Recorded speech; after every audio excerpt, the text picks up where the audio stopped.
Welcome, everyone, to the City Council study session for March 9th, 2026, 6 p.m. at the City Council Chambers, 111 East Maple Avenue. The first presentation we have is on the liability insurance renewal. Madam Interim City Manager, I'll turn it over to you to let you talk about that. All right, good evening, Mayor and Council. As our Finance Director, Melissa Cabrera, makes her way up, I just want to give you an overview.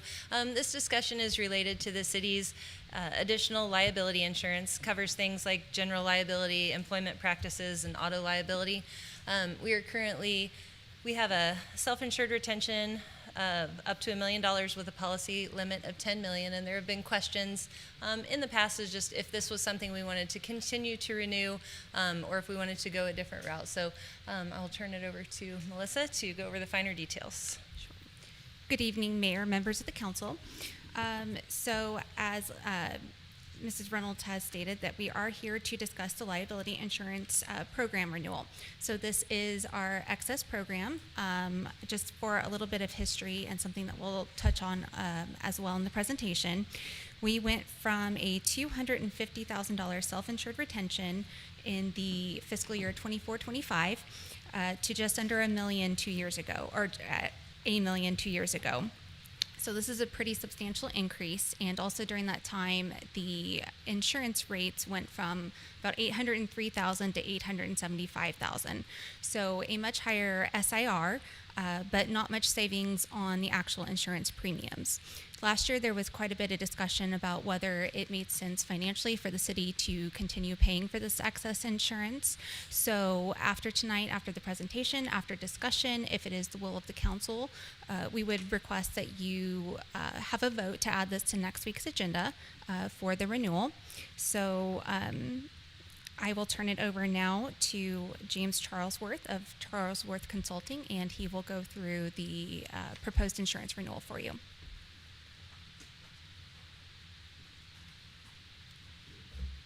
Thank you, Mayor, members of the Council.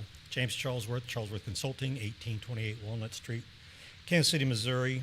I appreciate this opportunity to talk about your liability insurance renewal. I will be brief because there's pretty good news to talk about. Quickly, our firm has been your risk management consultant since 2019. I took over for my brother Bob, who has retired.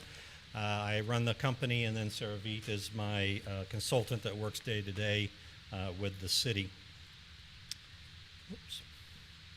So I'm not going to spend a lot of time on this. Basically, the liability program is about 3 or 4-fold. General liabilities, bodily injury, property damage, premises and operations, your typical slip and falls, things of that nature. We do have some caps on.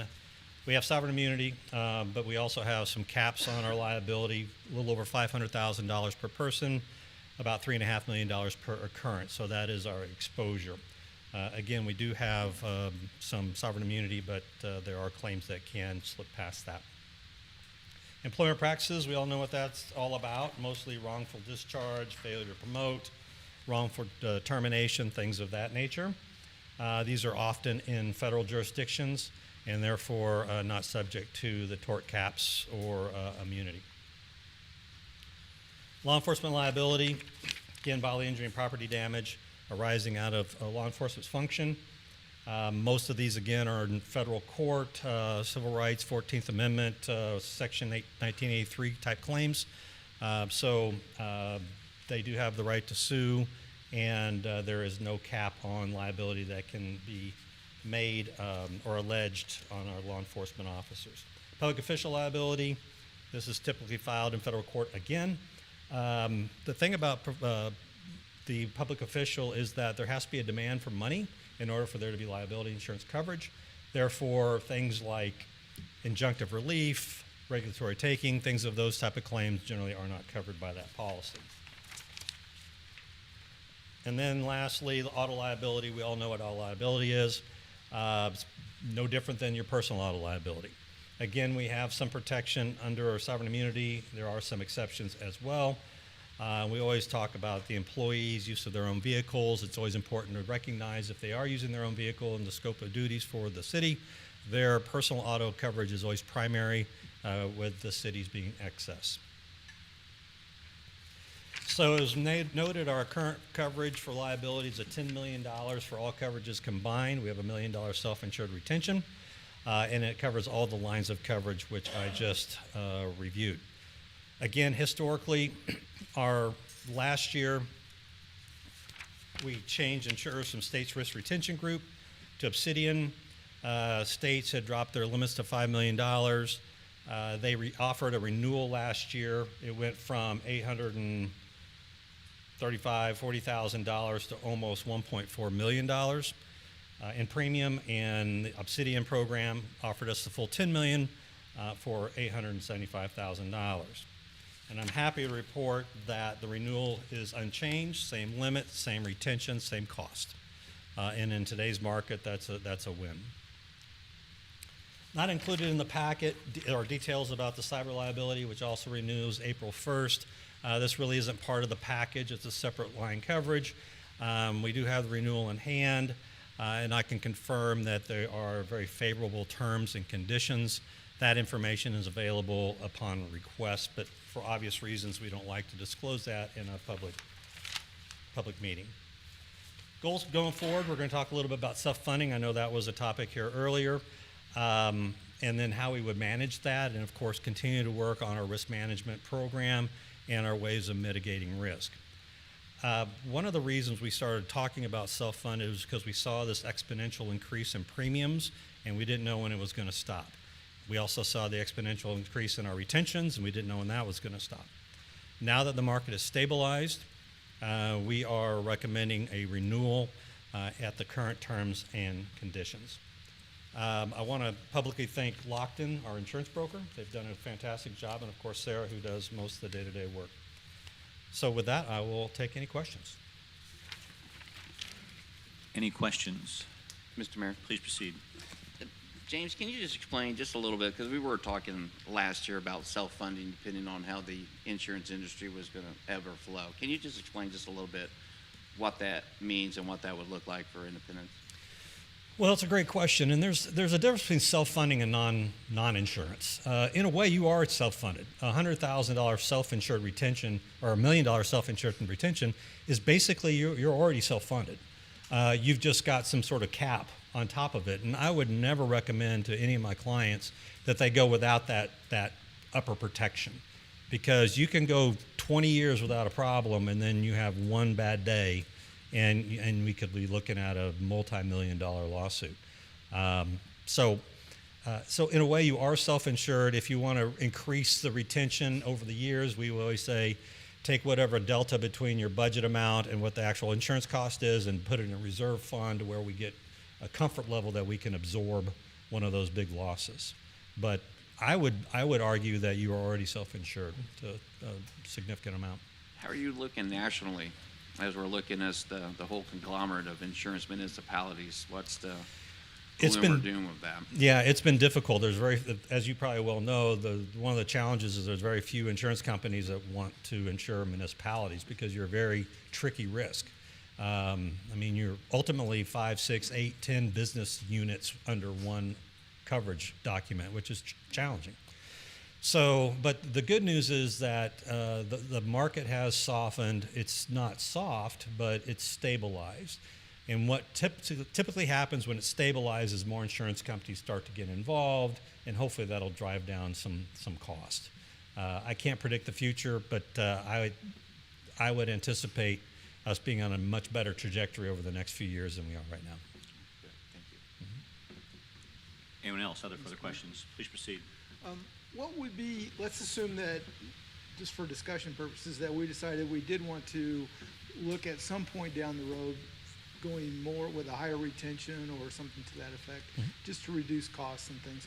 What would be, and from your perspective, some logical benchmarks relative to doing that between now and whatever day that might be? Well, and what would be like a typical next step of increasing our retention or whatever? Well, the next step would be to get options from our insurance broker at higher retentions, and then for us to take a look backwards 5, 10 years and then do some projections of what the next 5 or 10 years would look like and just see how that would have worked. If the next 5 years are like the last 5 years, how we would have fared. Uh, the problem or the challenge I would anticipate is that you're $875,000. We could ask for a $2.5 million self-insured retention, and we may save $200,000 or maybe $100,000, $150,000. And so the question becomes, are we really gaining? We're taking on an extra $1.5 million of exposure to save $100,000, $200,000. Is that good business? That's your decision, not mine. But that would be our next steps. Okay. All right, thank you. Now, obviously, if we would have stayed with states and their renewal could have been $1.6, $1.8 million this year, that's a different conversation. Maybe we save $1 million. Well, now we usually look at about a 2.5 year window. If we can save enough money to fund that difference over 2.5 years, it's usually considered a fairly decent option. But there's just not enough premium right now that makes sense. Okay, thank you. Anyone else have further questions? Please proceed. Thank you. So it's spring storm tornado season. It always makes you think about damage and replacement costs. So if we had a big tornado here, a Joplin-style tornado, do we have replacement capability if we knock down a major building? Yes, that's not part of this renewal. Our Okay. property renews in July 1st. Got it. But it is replacement cost coverage on a blanket base. Well, it's don't hold me to this because I haven't looked at it in a minute, but I think they pay up to 115% of what we list the insurance coverage for. So if we have it listed for $1 million, they'll pay up to $1.15 million. Fantastic. Thank you very much. Thank you. Anyone else have further questions? Anyone else? All right. Very good. I appreciate it. Thank you very much. Thank you, sir. Thank you, Mayor. Next up. Oh, actually, Oh. sorry to interrupt. We would, to get this on for an April 1st renewal, have to have this added to the 316 agenda, which would require a vote of the council. The agenda for the 16th is already posted, and this is not an item on that currently. So we have a motion to add this to the next council agenda. I'll make that motion. Second. Thank you. We've got a motion and a second to add this item to the next council agenda. Any discussion? Seeing none, Madam City Clerk, please call the roll. Councilmember Fierce. Yes. Councilmember Perkins. Yes. Councilmember Stewart. Yes. Councilmember McKinless. Yes. Councilmember Wiley. Yes. Councilmember Vought. Yes. Mayor Rowland. Yes, and the liability insurance renewal has been approved to be put on the agenda for next Monday, 7 in favor, 0 opposed. Thank you. That brings us to the next item, Independence Police Department's pursuit policy. Madam Interim City Manager, the floor is yours. Okay. As you all know, policies are often, need to be reviewed with some kind of frequency, and they are often reviewed by circumstance. In this instance, our police pursuit policy has been, both time and circumstance have caused a review of this. There's been an internal committee that has met for the last couple months to look at options, look at what other jurisdictions are doing, and Chief Brinkley is here to go over the findings and recommendations and some just statistics about some of our surrounding municipalities for comparison. So, Chief, go ahead and come on up.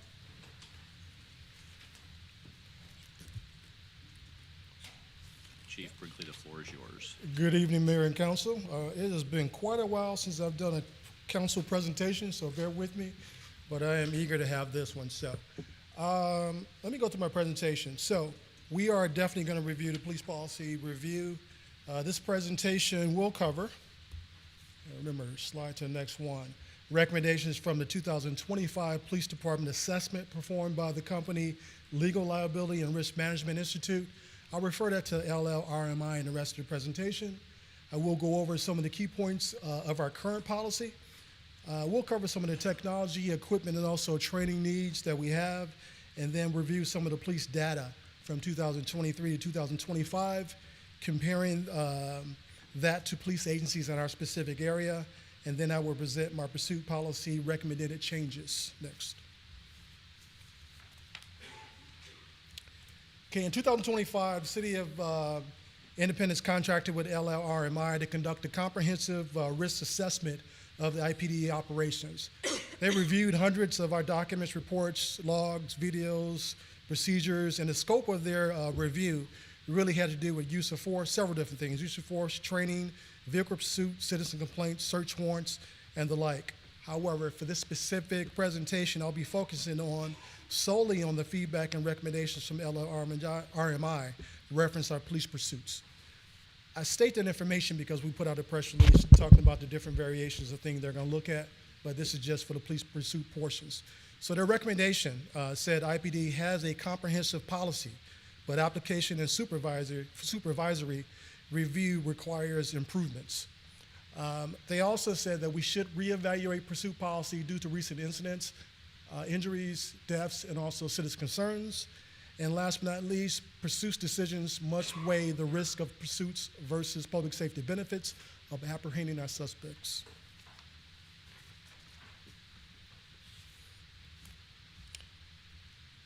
Next one. In the LLRMI assessment, they noted a 2023 DOJ study.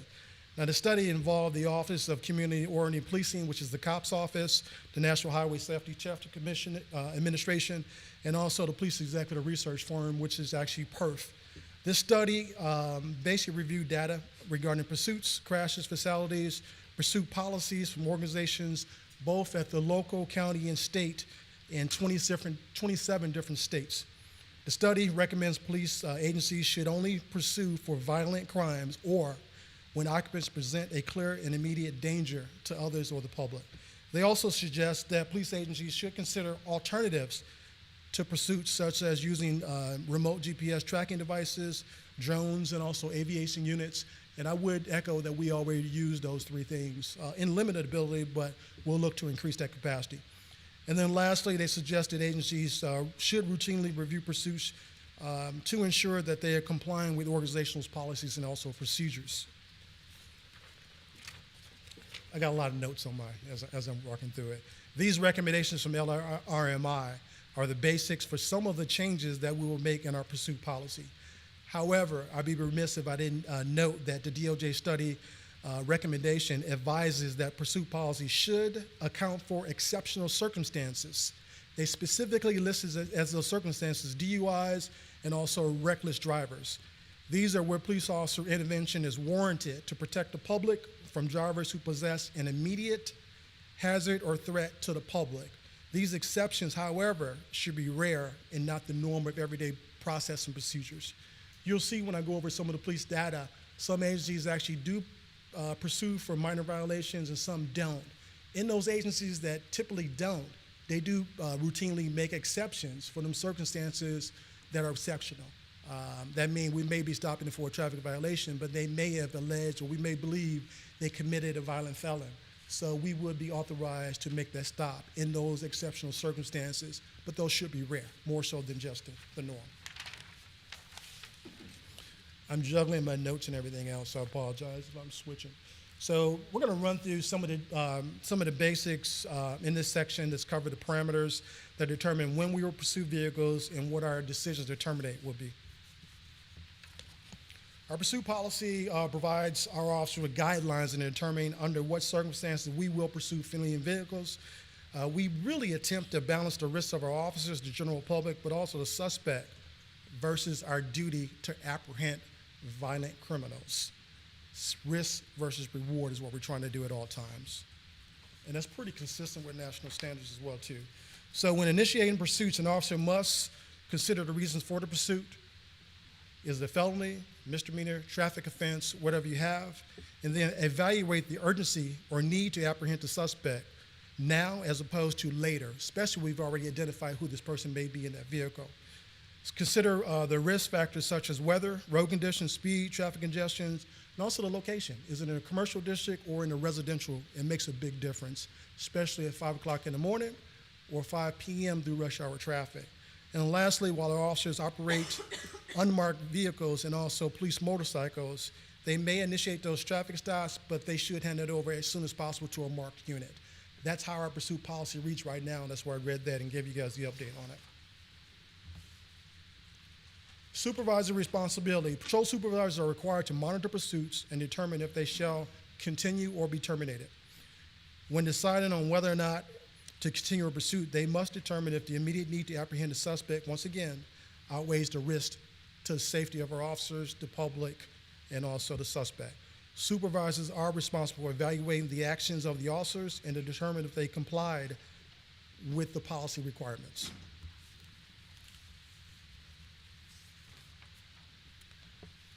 Pursuits may be terminated under a couple of different conditions, such as speed, reckless driving, or if the suspect is driving the wrong way down a roadway.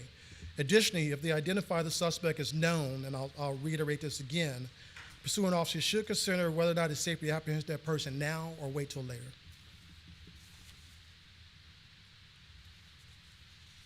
Termination continued here.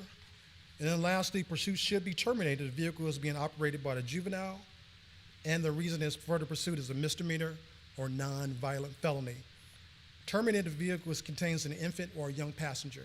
Anytime you have a young person, inexperienced driver, if it's a minor offense, risk versus reward. Should we continue that pursuit and risk life and death for officers or the public based on a traffic violation at the time? All right, so these are some termination or pursuit termination options that we currently have and currently use. We currently use several different methods to prevent pursuits.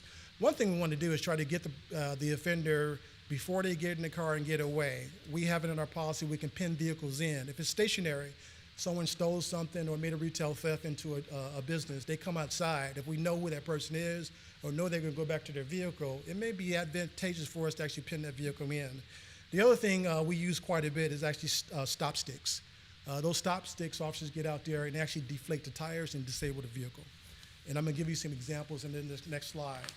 So number one, the stop sticks, that's one on the right-hand side. We use them all the time.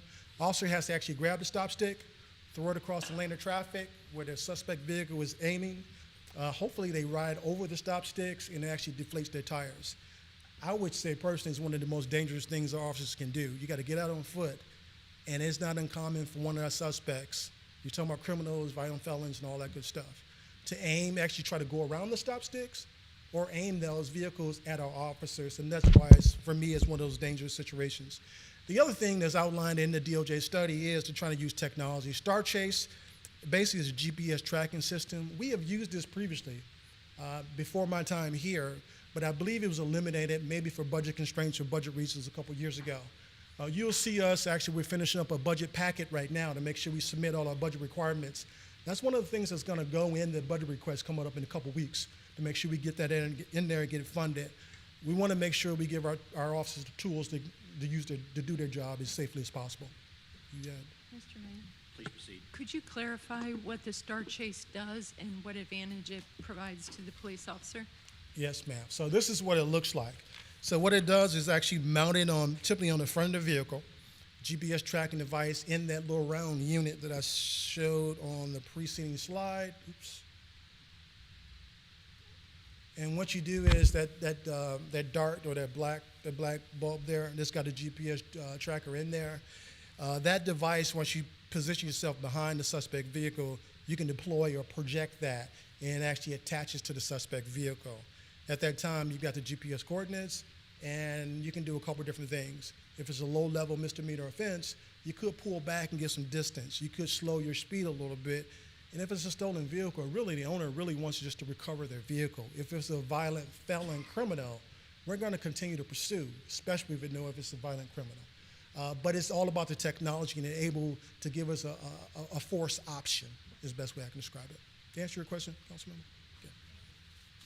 But definitely going in our budget packet for this year. Now, when I talked about stop sticks and that being one of the most dangerous things we can do, we don't have these, but this is one of the options in the marketplace right now. It's like a stop stick, but it's actually attached to the vehicle. The only problem is you've got to get so close to the suspect vehicle. But on occasion, it could be effective and could be used. That's another option for us. This is not something we're actually putting in the budget package, but this is something we'll continue to evaluate to see if it's something we can use or do a T&E as well too. So this is up there as one of the options. I put it up there because we'll continue to look at items like this. This is one of the things that probably from the day one when I got to the police department, everybody's been asking me, hey, can we do tactical vehicle intervention, basically pit maneuver. You position the police department vehicle behind the suspect, you can maneuver, you can throw them off their path and actually disable the vehicle, at least disrupt the pursuit.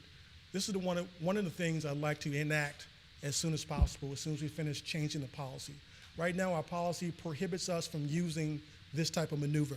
Now, some of the concerns that the officers have, or at least administration has, is we don't want all our cars to be torn up. We have a limited amount. I'm gonna go off script a little bit. We have a limited amount of vehicles in stock right now. We're working to make sure that up in the next budget season. I definitely don't want to disable as many cars doing some of these maneuvers, but I'm being told the Highway Patrol uses this, has done it successfully, and also Kansas City Police Department uses it as well too. So two things, we have I think several of our SWAT officers who are already trained in this maneuver, these tactics. I believe we have the equipment already on the SWAT vehicles, and I'd like to actually start doing this as a pilot program or project. Basically, in those instances, we can use this maneuver to quickly terminate and resolve a pursuit. I'd like to use this type of, so we have the equipment ready available, but in the future, we may ask for funding from the city manager's office to provide more bumpers, more vehicles to do this. So it's just another option that we're looking for, but definitely this is one of those things we will do. The grappler is another piece or tool or option that we want to look at. We do not have these. I think it's only one other agency in the area that has a grappler. This is one of the ones you really got to get right behind the vehicle. That arm extends out, or you have it there, those nylon bushings or nylon cords here. You slide it under the rear wheel of the vehicle, and it wraps around the rear wheel, and basically you can control that vehicle to stop the pursuit. There's a few agencies that use it, only one locally, but I'd like to do more research and see if it's something that we want to do. But all this is about trying to find those different options that we can use to give our officers the advantage. And the other thing is something we use all the time. We've got phenomenal partnership with Kansas City Police Department. We use their helicopter all the time. If we need it, it's there, it's available. In those instances where we lose a pursuit, a person, a fleeing vehicle, or we're trying to maintain and keep up with them, we can use Kansas City's helicopter to do that. And this is one of my wish items, I'll be honest with you. I'm gonna shamelessly plug this because, hey, that's what I'm supposed to do as chief.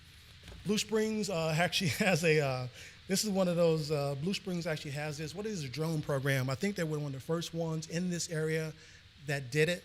I think they spent over like $4 million. What I love about it is Blue Springs is actually trying to do a real-time policing. This could do two things. So, if you have an in-progress crime, they can release their drones. The drones can get to the scene within 2 to 3 minutes. So now you've got a call being dispatched to our officers. They're en route. The drones are there. You got video capabilities. You can see license plates. You can see maybe suspects, people involved, people not involved. You can see real-time conditions. So when the officers get there, they have way more updated information. Technology can do that for us. Caveat, we can use this for a variety of different things. The other thing is pursuits. What about those times we need to pursue someone, maybe for a low-level event or even a violent felon? We can deploy those drones to follow that vehicle to actually eventually apprehend them. And then I think it can be used for other departments as well too, especially for our critical infrastructure.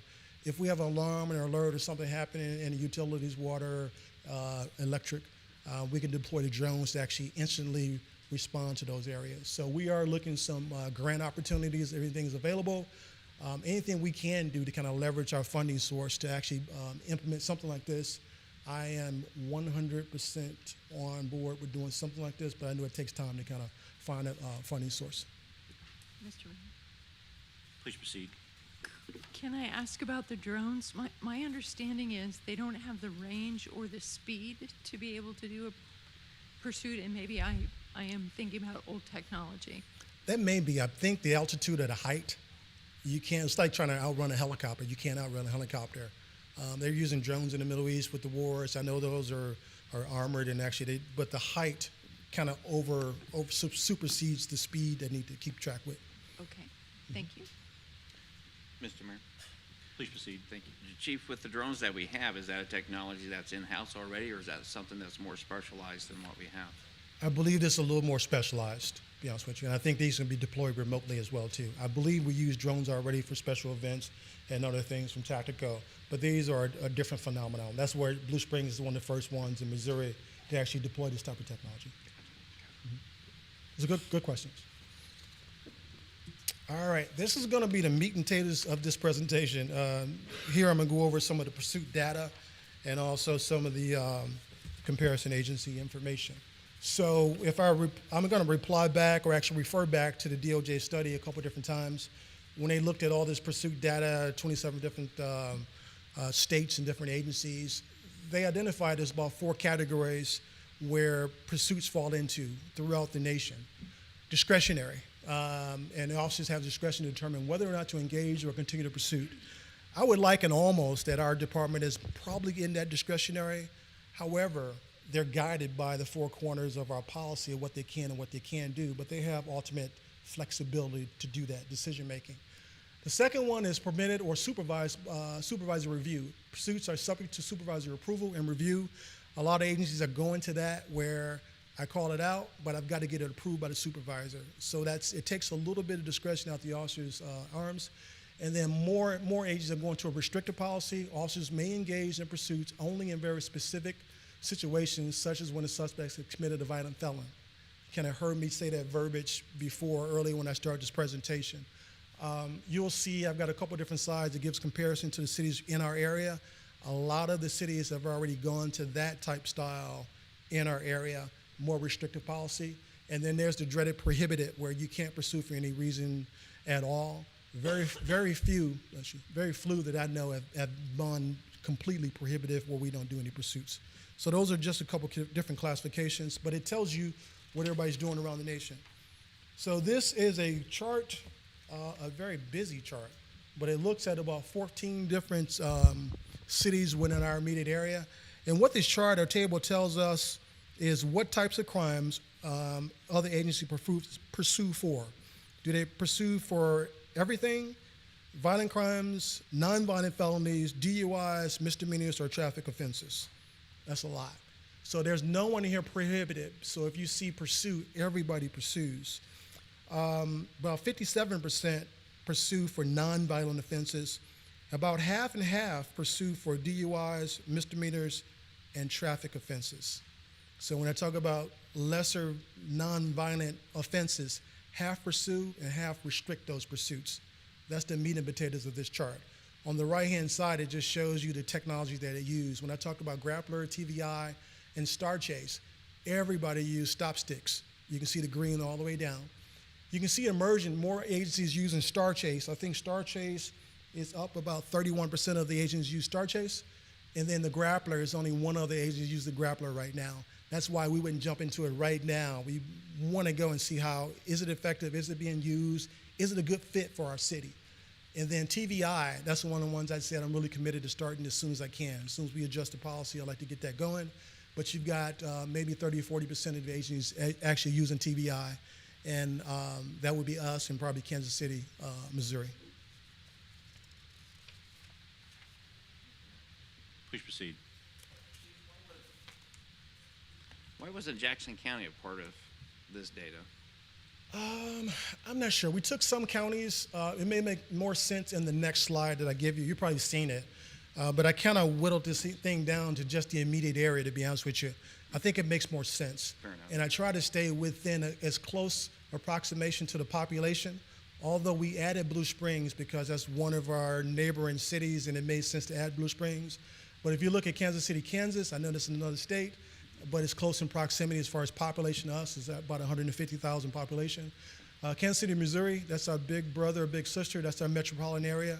I would argue that Kansas City, Missouri is probably more close in the types and severity of crime, the things we deal with, more so than any other agency on that list. And that's why, even though they're larger than we are, I think it's more applicable to look at Kansas City, Missouri, to be honest with you. And then there's Lee Summit at about 108,000 population, and then we are at 121. What this chart is telling me, it's not about all about the numbers. Some of it's about risk versus reward.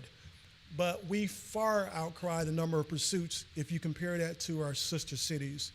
The difference between us and the other cities that's listed here, they don't typically routinely pursue for misdemeanor or nonviolent crimes.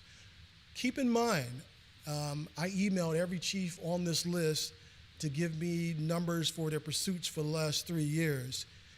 And they do have some traffic pursuits, but in those pursuits, they have to articulate those exceptional circumstances why this traffic offense rises to a level that we need to continue to pursue that vehicle. So that has really reduced the number of pursuits they have just for the small, minor traffic-related instances. And if I look at our data, we probably have about 65 to 70% of all our traffic stops all our pursuits are traffic-related. So that accounts for a lot of our pursuits, to be honest with you.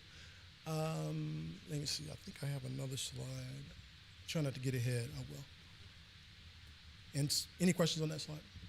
Mr. Mayor, Please proceed. I had a question about that. So those are just actual pursuits where the officer goes after them, correct?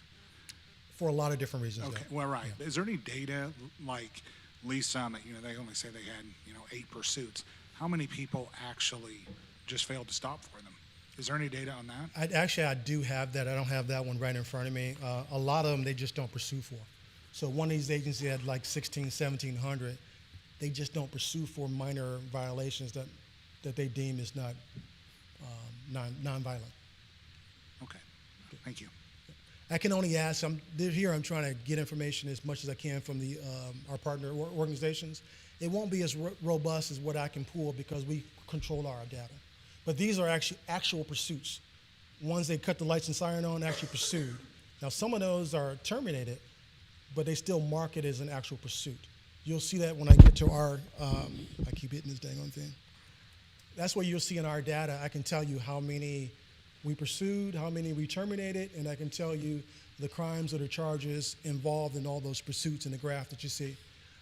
We only had, I say only, but any one death is one too many, but 2 fatalities for 2023, 3 fatalities in 2025. You can see the injuries in both 2022 had 3, the next year 6, 2024 5, and then 7 the next. But when I look at this information, it's still vast majority is traffic-related offenses. Now I did pull information all the way from 2018 to 2022. What I did see as far as trends, and we control our data, so I can tell you trends. We normally average about 250 to 300 pursuits, 2018 to 2022.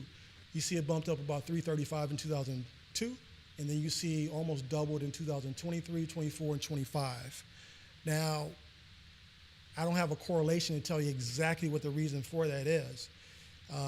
It could be guidance and direction from leadership. You have changed and we just pursue more. It could be an increase in crime, although I know 100% it's not an increase in crime because I pulled up the crime stats before I came here, and we've had some significant reductions in the last couple of years. So I know those two things are not correlated.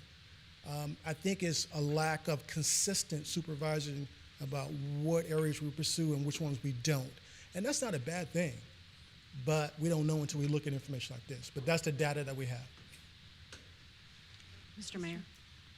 Please proceed. Okay, you said 65% of pursuits are traffic related. Does that mean do they begin with traffic violations? Typically, unless I have additional information to go with it. So I'll tell you the line item that says total felony charges, that's the question I ask. So there's a couple of things that it could be originated through a felony offense that occurred, or it could be because they fled, recklessly evaded, and then the charge was enhanced, and that's why we see the increase. I think that's the case for 2025 because we had a precipitous increase in 2025. I don't believe that may be the case for the preceding years, but that's the nuance, trying to track is the specific cause for each one of those. When you have a policy that's more restrictive and you know you can't pursue for the minor stuff, well, that's not the case. But it was a good question. Okay, thank you. Please proceed. Thank you. This may be coming, but you have civilian injuries. Do you have police injuries? Yes, we've had police interviews, not just in the pursuits, but just driving, to be honest with you. Okay. I don't have the specific numbers right now, but I can tell you we have 13, 14 people on light duty right now. Now, all of those are not related to police collisions, but I know we've had a couple that are related, quite a few that are related. And for the total felony charges, do we know, are those people who had warrants ahead of time? Some of those, I would imagine, have felony warrants out for their arrest. but you indicated some of them, the felony is from the actual pursuit. Either they hit somebody or they, Or it could be they had a controlled substance in their vehicle when they stopped them. They could be armed. okay. They could have stolen vehicles, not stolen vehicle, but stolen firearm, felon in possession of firearm. The felonies could be for a variety of different reasons. Okay. But we did have felony charges on all those line items. I guess the intention of the DOJ when they talk about violent crimes is we always want to pursue for those areas where we know this is a bad criminal. But if it's just a traffic stop and you have no additional information, rightfully so, the officers will argue that we get a lot of great stuff anyway. But the problem is I don't know that at the time, so I'm pursuing for what I know at the time, to be honest with you. And that's, from a management standpoint, that's a hard thing to balance and trying to navigate that with the officers because they're right. We get a lot of great stuff. You don't know what controlled substance or drugs they have in the car until you actually stop them. And 97% of all the traffic stops, they stop and comply. The vast majority, they stop and comply. Now, we have a lot of traffic stops, a lot of pursuits, but it's a small percentage of what we do every day. Bless you. It's a small percentage of what we do every day in our life as far as responding for crimes for service, doing great proactive policing, which they do a phenomenal job, but just getting out there, understanding our crime trends, where we need to be, what's happening in our commercial districts. They do this every single day. So this is, it's difficult for me to kind of make some recommendations about pursuits, but I've got to balance that risk versus reward too as the administrator or the director for the department.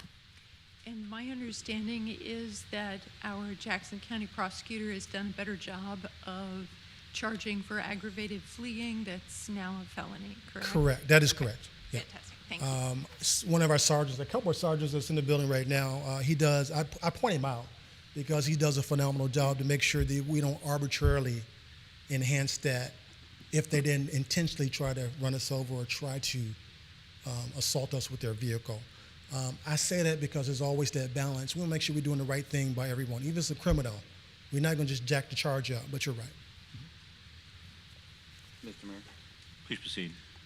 Chief, just to play devil's advocate with it just a little bit, with our crime statistics the way it's at, do you think having a pursuit policy the way that we do with some tweaks gets the word out to those individuals who may want to be unsavory here, kind of get out there that we will pursue, we will go at you?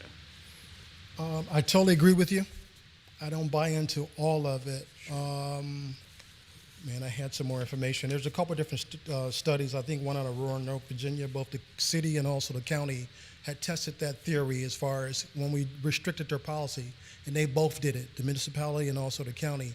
They did not see a precipitous increase in the crime rate based on that. I would say word of mouth travels, to be honest with you, and I do think we have a reputation for pursuing, but we still have to balance that risk versus reward, though.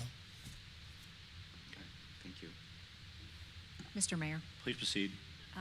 Chief, on that note, on slide 22, 22, yeah. I think it would be interesting to know how long the policy of these municipalities has been this way, the regional pursuit matrix. Oh, okay. Sorry. Yeah. And you're talking about the large one or Yes, the small this one? one. That one, okay. So I would like to know how long this has been their policy, and if they've been revised, and if so, what happened when they were revised. I think that would be a good thing to know. I'll try to get the information. I was looking for today to try to get a 10-year, 15-year average for crime rate. I was looking for Kansas City Police Department because I know they changed theirs probably within the last decade or so, specifically looking to see if the crime trends have changed over that period. That's probably going to be the easiest way for me to do it and look at the crime rate. But definitely we'll try to. It's not an easy way to get this. I spent hours on FBI website data mining, trying to get more pursuit stuff. The only way I'll probably get it is actually trying to contact a specific agency and see what the. I've done everything I can to kind of grab as much as I can that's available online. Thank you. Mr. Mayor. Please proceed. Sorry, Chief, we're peppering you with questions here. Oh, Just okay. out of curiosity. So, are these all self-initiated on the independent side, do we join in with maybe Sugar Creek or Jackson County or any of the other municipalities, Kansas City? On this slide? Well, on any of our Yeah, I pursuits. think we partner and they help us all the time. I think Kansas City helps us all the time. All these cities, if we're crossing jurisdictions, I think we help each other all the time. Now, when it goes past the state line, we typically, if I'm wrong, we hand it off to Kansas if it's going there. And that's pretty typical on both sides of that line. When it passes into that jurisdiction, typically we'll hand it off to them. Same thing going between the cities as well too. But we have assistance back and forth. But if we're actually in the pursuit, we initiate it, it'll be on our board as a pursuit that we initiated. Does it frequently go back to our way where we are at addition to Kansas City Mo or Blue Springs? That we bounce in and help them? Are those statistics reflected in there? I'm getting a lot of no's on the heads behind me because it was probably initiated in their jurisdiction, so they took the stat for that. Gotcha. It would be an officer assist or something like that, but it wouldn't account on our tally for pursuits. So we don't have 500 pursuits because we help everybody else out. Anybody else, other questions, or you still got more presentation to go? I only have 2 or 3 more slides. Okay.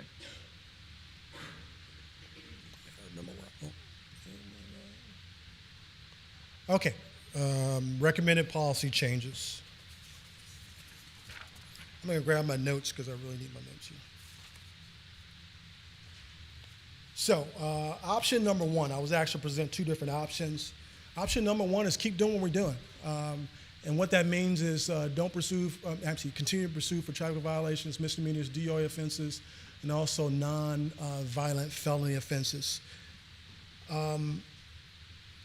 I would also say continue to pursue for traffic and all those things. I think we could do very effective in doing that, and that's my honest opinion. The delimiting factor is it's going to take time to change culture and organization and actually get in line and be consistently upholding the process. It's not going to happen overnight, if that's my aim, and that is my aim. It's going to take time to do that. For that reason, I would recommend, I actually already recommended to the city manager, that we go with a more restrictive policy.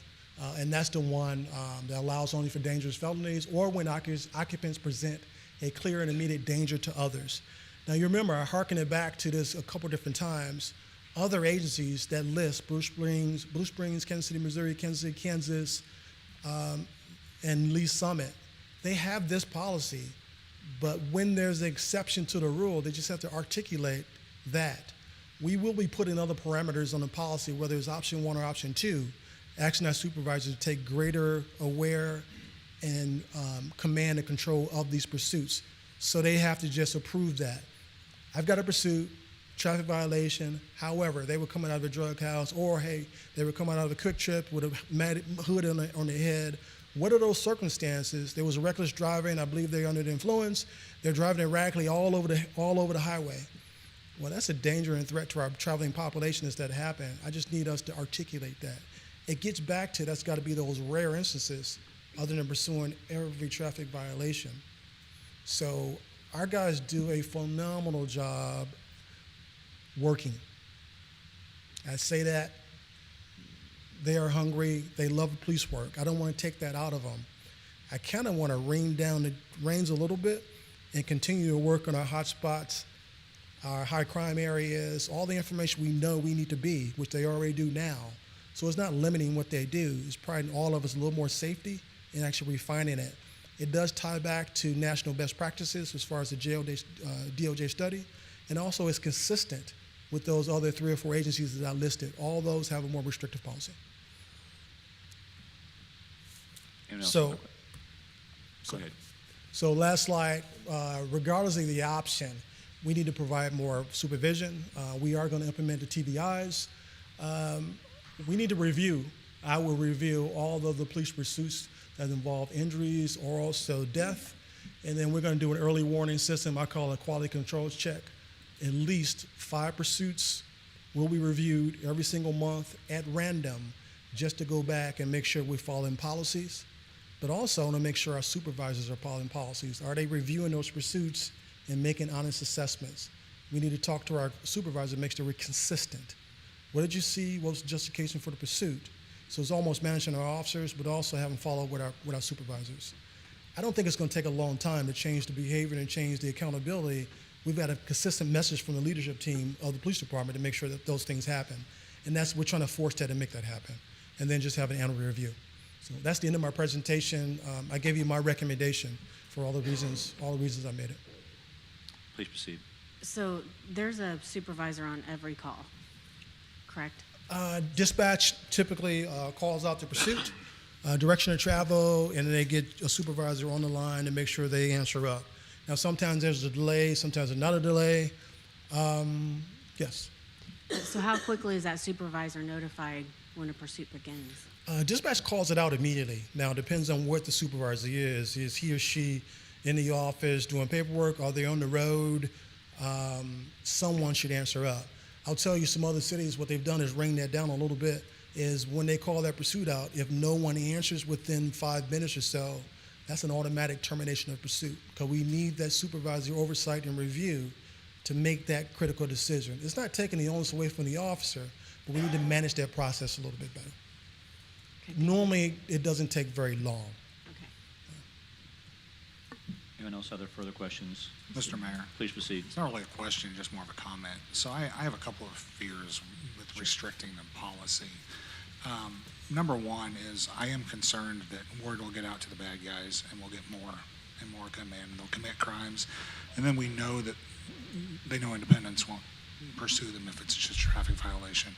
And the other fear is if an officer just has a traffic violation on somebody and they don't pursue them, then, God forbid they just kidnapped a child or something.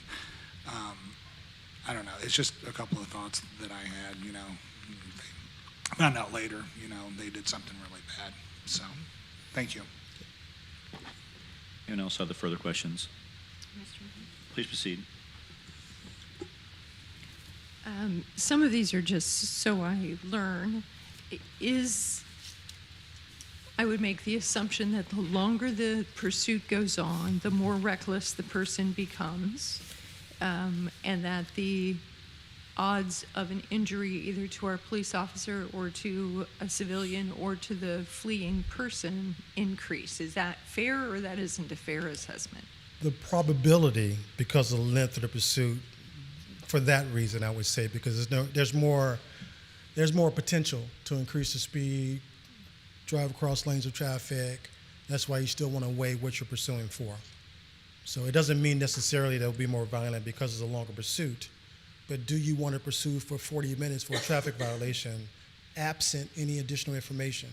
Now, if I know that's a person with a felony warrant, I may want to do that.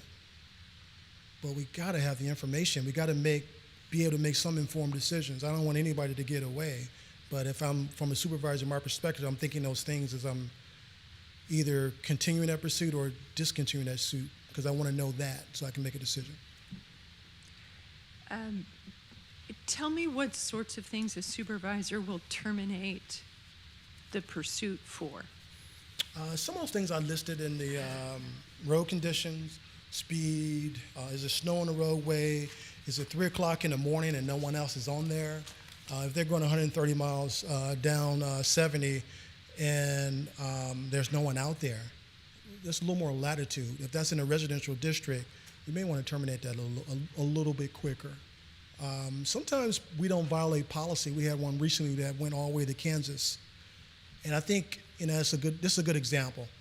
And I'm not saying everyone violate policy, but it went from here all the way to Kansas. It was a long pursuit. I got on the radio, I heard it was going. It was just for a traffic violation. But those were one of the ones that ended up, I think, they stopped, he threw a gun out, got back in, tried to flee. I think he got to Kansas. Anyway, we got him, didn't want to get out the car. You don't always know every fact as soon as you do the pursuit. But if all of it got is a traffic violation, I don't want to pursue someone 40 minutes for that, unless they're going the speed limit and they just fell on the stop. Now, we'll continue to follow them for those reasons. Sometimes we won't have all the information. We're going to make the best based on the research, the data, nationwide trends. That's why I'm trying to bring in a little bit of data, not just regionally, but what are those best practices as we're talking to agencies throughout the United States, not just our region. That's why I had that matrix on there. That's why I went back to the DOJ study I don't want to make a decision that's blind. You've got to make the best decision we can based on practices, based on even injuries and fatalities in other cities, because it does happen when you increase the length and also the speed in some of these pursuits. So one of the discussion points in this big fat report that we had the privilege of reading Yes, ma'am. was talking about after action evaluations, making sure that you had an independent team look at it to say, okay, you know, was this a good use of resources? Could we have terminated it sooner? Where were our decision points? Yeah. Do you think that option one, with those reviews and then a report back to the council, is an intermediate step, or you think we should move immediately to option two? I think all these steps, we would do either option one or option two, because I think they're needed, to be honest with you. I think that review, that early intervention warning, the quality control, I think all those steps are warranted, mostly because of the inconsistency over time. So I do want to go back and make sure we review those and take a sample size and make sure that everybody's within policy and procedure. So I would do it for option one or option two. Okay, thank you very much. Mr. Mayor? Please proceed. So you've talked a lot about technology, and it's budget season, so I assume some of these things you're going to ask for. Yes, ma'am. All of them? Some of them? Not all of them. Some of them, like the Star Chase, we'll ask for. We already have stop sticks. There's a couple more things on the agenda, but we'll have it in our budget packet. So can you talk about how that will also help? I'm hoping, like the TVI, and I said I want to do that. We have the equipment, we have the officers trained for it. I just need to change the policy.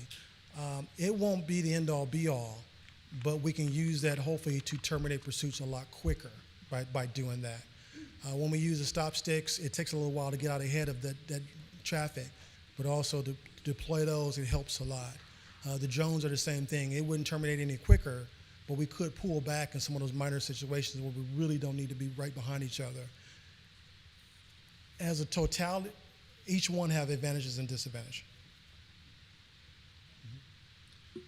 Councilman Fierce? Chief, I'm interested in the TVI idea, and that's the pit maneuver Yes. deal, right? Okay. Yeah. I'm old school, so I make call sure it I'm pit maneuver. understanding the right technologies, understanding. So with that, we already have what we need. We don't need new, guards on the front of the vehicles or anything of that nature to I help. think there's a headlight guard or additional thing, but the actual bumper there is already functional. It could work, and I'm getting confirmation from one of the deputy chiefs. And I think what we're going to add is minimal. But basically, we should be ready to go right now. We should make sure that the last training they had is up to date, and we can actually allow them to do that. So we'll make sure. Yeah. So that training is the piece that needs to happen. Correct. In order to really implement that, because, and that looked like it was fairly reasonable, $150 a person. That's not. Yeah, I believe only because we have the vehicles that's sturdy enough, but also we have the bumpers. I think we just upgraded our bumpers for some of the cars. I just got to make sure, when's the last time they went to Kansas City Police Department to have the training? Do we need a refresher? But as soon as we get that done, that's one of the things we'll implement right away. Okay. All right. Thank you. Chief, so what is the risk if we do greater oversight with option one, keeping it that way? I just think it'd take a little bit longer to rein in what we're trying to minimize is some of the pursuits for minor violations. Longer as in? Time-wise. So if we'd have did this 3 years ago, we wouldn't be here now. And I'm not saying we've done anything bad. I think sometimes some pursuits are allowed to go longer than other pursuits, depending on the supervisor that you have. I think there's an inordinate number of pursuits. Some of this because of the minor violations. So I'm just saying, under those conditions, we would have had those changes already. I don't know if it's the difference in different chiefs at the seat, because when we got to 2023, our pursuits went up quite a bit. But we had a different chief at that time. So what's the focus? What's the priorities? What's the direction from the chief at that time? Do we have more strict or more restricting police chief that says, hey, we're not going to pursue for everything. I don't know all those conditions, but something drastically happened right around 2023. Because you just don't go up that. I know 100% our crime rate did not go up in 2023 because I looked at the numbers. So it's got to be leadership direction more so than anything else. So to change that behavior is not going to happen. Restricting a policy is a quicker adapt and you know what you have. I have some exceptions to kind of deal with some of the exceptional circumstances, but the change is a little bit quicker, that's all. And if you're asking me from my expertise as being a chief elsewhere for a number of years, that would be my recommendation. So if we do greater oversight, option one, is there a 6-month, 8-month, 9-month understanding the policy, putting the policy into practice for your supervisory sergeants to make those decisions? Or is there more training or? No, I think the policy committee, policy committee, could you guys stand up? They've been working on what does it look like, what's the policies, what's the practice. They've already have outlined when we change it. They've done roll call discussions about the policy and the options like 2 weeks ago, just advising everybody changes are coming. But we'll get back out there and actually do a refresher as far as the policy, the oversight review. I mean, it's something that we can start pretty quickly, just adapting to the change is what it is. But we don't have to go outside and get a trainer or do something elaborate. It's more just shoring up what we do and being consistent in our direction.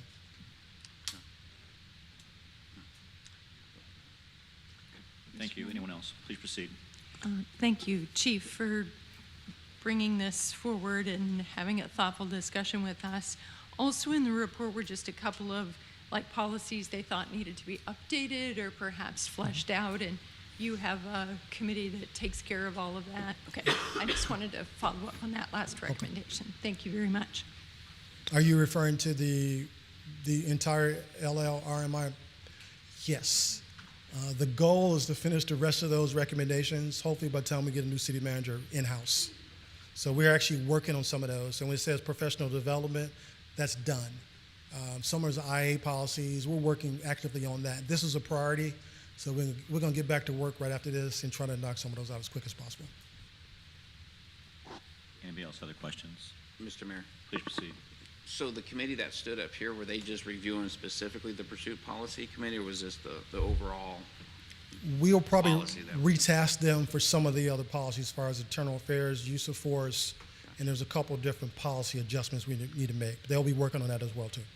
I'm sure you guys had some robust conversations. What was the committee's kind of wrestling back and forth? What was their? Option number one. Yeah. So I take that recommendation, but at the end of the day, I am the police chief. I take as much information as I can. Correct. I add data to it, and finally, I'm responsible. The buck stops with me. Sure. So I'll try to make the decision. So I won't override everything, but it's a consultation. So. Sure. No, I respect that. Anybody else? Other questions? I've got a number of questions if I can, and it may prompt other questions from other council members. So help me understand, because how a policy is drafted in the committees and who is involved in all of that. So, and I recognize you've got a policy committee that looked at it, but could you be kind enough to help me understand, how long has this been in a process? Who was all involved? Was the FOP involved? Were other folks involved? How did the process come ferreted out, and how did we come down to option number 2 as the recommendation? So we didn't start from scratch. We actually have a policy that we have. Right. So it's not like we started from scratch and redid a policy. So we started with the bones of it. I believe the policy we have is very succinct. I believe it's a good policy. The officers that stood up was involved in that. They did a lot of research as far as some of the data there, is what other agencies are doing. I threw in some other research based on the assessment. That's where I got the DOJ report, because they made some great recommendations as far as national trends. You put those things together, I think everybody behind me is probably under option 1. I think from my experience, I think option 2, just because we can tighten things up a little bit quicker, is the way to go. So I could be wrong, but. Okay. So. But I gave justification based on national practice based on risk versus rewards, but also based on our neighboring cities, which I have nothing to do. But if you look at Bruce Springs, Kansas City, Kansas, Kansas City, Missouri, Lee Summit, this is not just something that I singularly made up. All these agencies have bought into those national policies. So you'll see nationwide, I looked at New York, New Jersey, Florida, PERF, Police Executive Research Forum, provides model policies. All these policies have the same verbiage: clear and immediate threat, danger. They're all following the national. So when I make a recommendation, it's based on that data, based on those decisions. I don't want to go contrary to that, but And as you mentioned earlier, the great question before all of us here is the matter of risk and reward. And obviously, the risk and reward is, with the pursuit policy, we hope that we're in fact protecting citizens, not harming citizens. That's ultimately the point. With the data that was presented tonight, I'm not being argumentative and I'm not being critical, but I would love to see this. Is there a correlation between violent crimes, a rise in violent crimes, once a city changes its pursuit policy and that goes down? Because that ultimately is the question. And I would like to see data, from my perspective, I'd like to see data on that, because that really is the risk reward question, is because no one wants fatality, but also no one wants someone to suffer serious crimes in their community because we've changed the policy. And that's my question in this, and I'd like to see that kind of data from these communities. And within that regard, did violent crime go up because of the change in the pursuit policy? And the other question is, too, did it change? And the other question is, if it did go up, are there any communities in our area that in fact reversed course and came back to, okay, we changed the policy, now we're going to undo it? Because it's really a question from a policymaker. If we're going to make a policy, we want to make a policy that sticks and that doesn't get changed back and forth. And so before I would like to vote on this, and we all know that I've only got a very short time, and probably it won't be brought to me before I'm done. I don't think there's any vote. Yeah. Okay. All right. Okay. But, and that was my question too, is do we vote on it or not? But those are the questions I would like to see before it was brought forward. And I recognize that you're the chief and the city manager is the city manager, and they have the authority to make those decisions. But those are also I would like to see that data and that information so that we have the opportunity to see what are the risk and rewards for folks, because that's the question too. I'm not trying to be argumentative, I'm trying to be holistic in how we look at it. And I think that's my perspective. And just total anecdotal evidence, okay? I traveled to Las Vegas here about 4 weeks ago for business. I always say hello to the officers in the airport, because I'm a big supporter of Blue, and I walked up and said, thank you for your service. And I said, hey, all of a sudden we're having a discussion about a policy. What's your policy and how do you do it? Because he has no idea who I am and any idea of, and he said, we've stopped chases. And I said, what's the result? And he goes, everybody runs. I said, everybody? He goes, even moms and vans with kids in the car, because they know that we're not going to pursue them, and traffic tickets have declined significantly, and I recognize those aren't violent criminals. So there's that balancing act, that risk reward, and I recognize that you're looking at that, and so those are just considerations to put. And I know you've thought about that. You're a professional. You've been in this business a long time. I'm not asking a question you haven't thought of and considered many times before. Yeah. So anyway, anyone else? Anything else before we wrap up?